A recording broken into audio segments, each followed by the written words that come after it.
анан бул журналисттер мага суроо берди. Ош базарынын тагдыры кандай болот деп. Анан айттым, азыр мына совещанияга келдим. Ушул тиги план детальный планировканы карап атканда негизи бүт мамлекеттердин эмелерин карап атам, ушундай тагдыры бар экен. Ар бир мамлекет ушундай тагдыры бар экен. Нью-Йоркто дагы, Лондондо дагы, Токиодо да ушундай тагдыры бар экен. Себептен ушундай базарлар шаардын ортосунда калып калыптыр, ош базарлар. Баарын көйгөйү бир экен, мен акылдашып чыктым.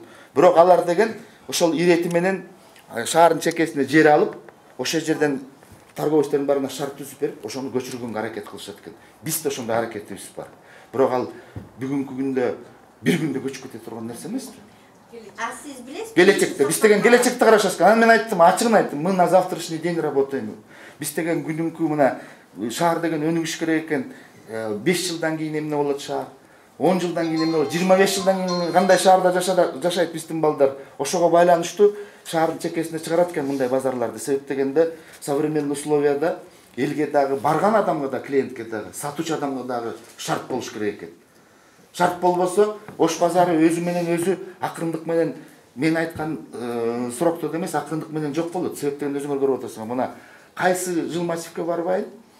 Азыр уже килеген жана Глобус, анан Народный, анан килеген магазиндер курулуп атат. Анын ичине кирсең, первый необходимость товардын баары бар экен. Баасы деле мыктаса, тиги жол расходтун баасы менен айырмасы бар экен да, баягы маршрутка менен эмеге барсаң, ошондо 10 сом, ишечине 2 килограмм, 3 килограмм тиги пияз сатып алсаң, базарда 8 сом болсо, супермаркетте 10 сомдон турат. Анан жол расходун эсептесең, ошол баага эле чыгып атат да.